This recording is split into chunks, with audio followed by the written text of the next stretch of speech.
Bonsoir. Ah, bah préparatif ni seulement pour un concert il y a Jibira. Oh bozobenga Jibira. Bon, bah préparatif les alignes toujours se préparer, toujours mobiliser parce qu'il va déjà car ils allaient pour mobiliser tout. Le coin Bruxelles, Allemagne, Hollande, tout le monde va les 21, va à Paris pour que Jibira. Lumbe Rosa. Lumbe Rosa, mais le comment on a se poser question zali bon. Lumbe zali déjà préparé. Est-ce que festival ou un concert ou un est-ce que zali concert ya JB, il y a organisé ou bien c'est festival. Il y a tous les musiciens, quelques musiciens européens, quelques musiciens africains. Au Bakobeta na festival neke ya we rebeta kawana est-ce que on se poser question est-ce que école kandenge wana ou bien zali concert JB muto organisé ndelo on se poser question na éviter ce que yo yebi parce que yo ndé muspanzisa ngana ebika ke pouvoir déjà Lambert Mende a passé déjà l'accréditation na ba journaliste pour ba visa na bango baya di bapoto. Bon, ndenge kata hotel koloba ezali ba biloko na bango moni biloko wana après sommet ya France Africa. Au moni photo kende au-delà on a koyeba qu'est-ce qui se passe. On a c'est l'analyse nanga ba biloko wana ezaka après ba préparatif ba sommet na bango wana ezali l'école culte na bango ya ba sens culte ba salaka pour rendre hommage na Satan na bango. Il y a un moment que Lambert Mende Bason y a Tanicolo, France a rejeté tout jugement na plainte porté que la police qui a organisé ça congolais au makabana a koyeba katate même chose na makamondenge et les cas na Belgique pour la matungulu nde batambusaka biso donc eza ba biloko na bango ya ba sataniste pour la bango il faut élire pour l'installer parce que ça m'a bien construit sur quitte à nous et le on a la monnaie que jusque là il fallait toute cette organisation parce que tant que combattant de France on a la santé qui est hospitalisée na pour que des peu apporter plus na idée on a ça parce que il fallait que des peu au-delà ya ba association mususu ya ba africain ba sénégalais banane bazana katia France ba camerounais ceux qui bango peuvent participer ne loko na ko yeba vraiment que ba participer ou pas ko luka bango ko sa bango réunion ensemble pour na ko yeba que festival wana ezali kaka JB mutakobeta mais ceux qui ezali ensemble ya ba africain biso to yokana bango na biso ba pekisa iloko na batu na bango ba kota na stade te ba camerounais ba ivoirien ba kede biloko na te biso tout ça là to se poser na iloko wana. Mais comme on a kenné, tu y a son la fois passée. Tout le monde dit police a escorté la carte à bis, rendez-vous. La carte à Zénith. Ceux qui ont modèle en tout cas, il faut tout changer méthode. Soit que nous avons la place, on a dévancé la place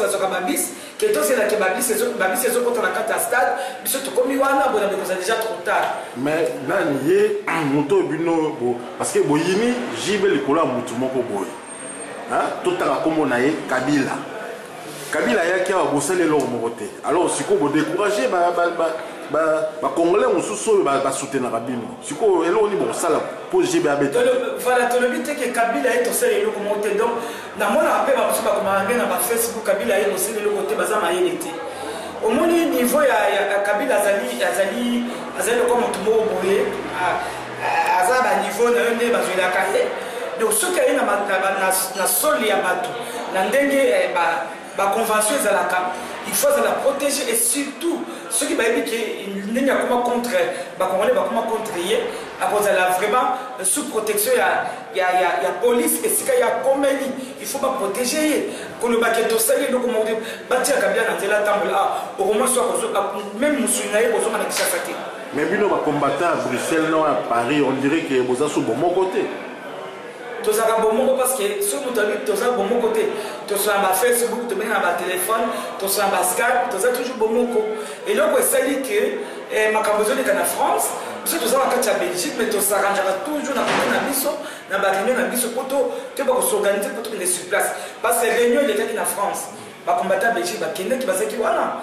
nani yango akolobaki tozali te omoni makambo ya Congo okomona ke toswani mais sur le terrain makambo okomona biso tozali wana tokosola mpe bie bafutilité wana totiango nsima parce que biso komba na biso ezali nde occupation ya barwandais baza na kati ya Congo ya batuti na occupation ya bandeko na biso bakolabo oyo bazosoutenir bango parce que ceux qui Kabila ti lelo aza na mboka na biso na ezali parce que bakongolais quelques groupes bato groupuscule ya bato ezosoutenir nani Kabila yango moni ke ti lelo tozokende boye mais JB eloko na kosenga na ye JB so azali mwana oyo balobi ke babota ye bakema ye na kati ya hôpital bavandi na libumu ya mwasi pendant 9 mois so azali na mama oyo amona mpasi oka biso bama nyonso ndenge tozotelema boye na bapapa babetami na France so azali mama soki nga nazaka mama JB yanga nayebisa mwana nga ozali mutu kokufa lelo oza na bana ozala bakoko babungisaka peuple te selon coutume ya baluba bakofandisa mwana bango bakopesa etoli mais soki JB aza sataniste mais c'est beaucoup lobaka na chiluba comme ça comprendre nga nakopesa moto oko JB message te parce que JB aza sataniste nga na egali combien nazoloba général bakomisela ye nakope message wana parce que asazwa mbala azali sataniste akochange te parce que niveau bango bakomi omona moto azozwa mwasi na ndako ake kodefise pa motu avandisi motu ayebi ke na bali baciba oyo ezalaka ake na mwasi adefisi mwasi yango kaka mais nakoka koleba makambo mabebo akabi nzoto na kuna place akei azongi so na ndako na ye omoni na miso ya bato ezalaka ke mwasi oyo akenda azonga mpona mais akendaka azongaka faut trouver ça normal ce sont des satanistes mwasi aza Jezabel ye aza sataniste akenda combien de formation akenda 2 fois ya liboso ezalaki na ndanda ya mibale akende pa soki didi kidwani wana azonga akei lisusu azongi lisusu wana elakisi nini alors moto andima te kolobake jibe ye azobeta tolo babetaka tolo na peuple te omoni rochero akei ti barochero babeta tolo na peuple te rochero afere makambo nde na ndenge ya musique congolaise ti akomi nango na suka boye te ayi kokufa malgré bamakambo na bango mosusu asese jamais barochero batia koteka mboka yango epa nani parce que Mobutu azali kaka ndeko na biso bakabila wana toyebi baorigine na bango te bayaki na baafdel bakomi baPPRD siko bakomi basonka ozomona babiloko ya ndenge wana toloba kaka ke bamende bakopesa pouvoir me mende bamende wana omoni babunisaka peuple te moni peuple wana peuple azali boye esika yo ovandi voisin na yo atala koka na biso boye oyebaka te ndeko na yo ye moto akofunda yo un jour makambo yango elekaka ndenge wana bamende balia batondwa me bakoluka esika bakotimola libulu bakenda planete na bango soki ya pandeminium esika bakenda kovivre kuna soki na mabele ya biso oyo biso na bango tozali kumbeli tuba lelo eza anniversaire ya papa Etienne Tshisekedi liloba nini lokokoloba mpona anniversaire na ye ya lelo en tout cas mpona président Tshisekedi papa na biso apesi vraiment félicitations mpona lutte na ye félicitations mpona bambula na ye ya komona ezali lokola toza na bapapa mbungu awa baza bano na 6 ans mais bayaka toujours makambo ya Congo ce sont des baicone oyo toza bango na kati ya Congo oyo bayebiki meme aza mokolo me ayebiki azobundela mabele na ye te komona bitumba ya président Tshisekedi yango meme biso totemi tile tokolemba te tolobi tokobunda ti suka bambula eza nano ebele liboso ye kuta kokisi tokobunda ti place tokosukela tokotika te na bana na biso na bakoko na biso bitumba bakotika yango te parce que tolobi 2014 soki sitine ezali soki marche ezali bato bamema na bana lokola bandimbo basalaka bamemi na bana bamemi na bakoko biso toke marche ekozala ndenge wana moto akotika na ndako te parce que tozokuta mpo na biso te omoni jeune auti koloba na sali wana abi tozobongisa mboka mpo na bango soki tozobunda mpo na bango alors tomema na bana mike wana ye wana alobi na sali ke vous êtes les vieux biso toyebi ke biso nde tokotravaille alors soki tokotravaille na bango po tototika bana na biso na ndako et surtout jeunesse ya bacongolaise jeunesse congolaise ya partout surtout ya Belgique nazokamo bozofanda kama banda bozosala siko ntango bavi na bino ekoeshue na poto boeshue na ba 40 ans nde boye siko na politike mpo boyiba mais politique ebandaka na jeunesse iso tobandaki na jeunesse tozocontinue tozomamalike ke tomoni kaka poto démocratie yango ezoya te vous devez vous impliquer.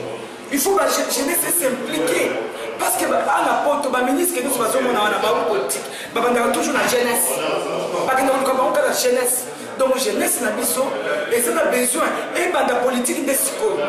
Il y a un moment que la jeunesse est négligée à travers la politique. À ce moment-là, si 40 ans, à tel moment, dans le côté, tellement que côté politique, il y a un moment où ils ont créé des miyibi, ils ont créé des vidéos, des caisses à l'État. Pour que les jeunesse il faut y avoir la politique, tant que les jeunesse, bah comme vous dites, voilà. En tout cas, merci Marie-Paul, vraiment santé, toi et santé, ça moi, mon boulot, mais en tout cas, on couleur au sunga.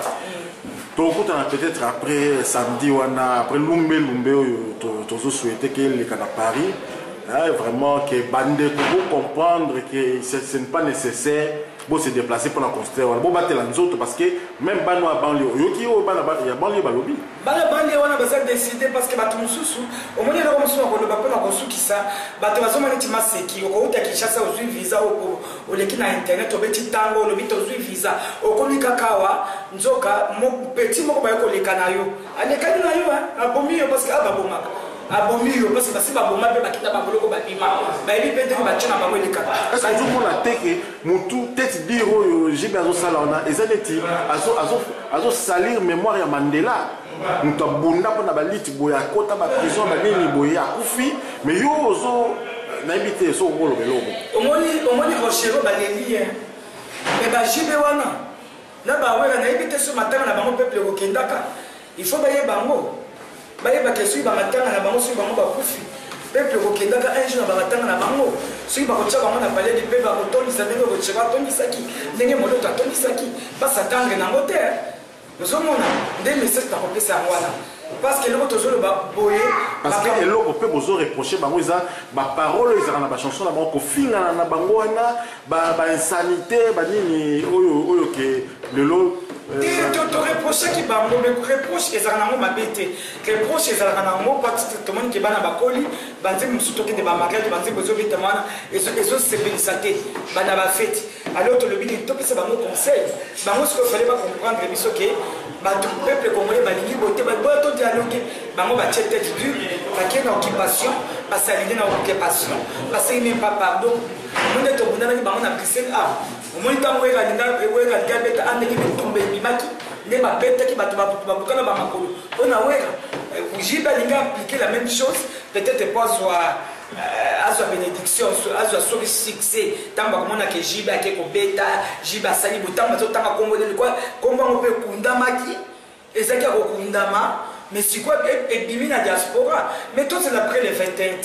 na yango kobeta lisolo ya jibe aza toujours na kati ya libulu tokozongisela libulu esika autaki. Merci Marie-Paul, en tout cas, tout compte la même dimanche prochain, après concert, on a tout ça la sous évaluation. Puis, tout appelé sous Laurent lui. Un procès le 21 janvier, en tout cas il faut mobilisation parce qu'il y a un des députés belges où il a défendu la vérité, alors la franc-maçon a empêché à dénoncer donc le 21 janvier, on a parlé de justice, tous allons on a payé pour nous soutenir. Oui, tous allons.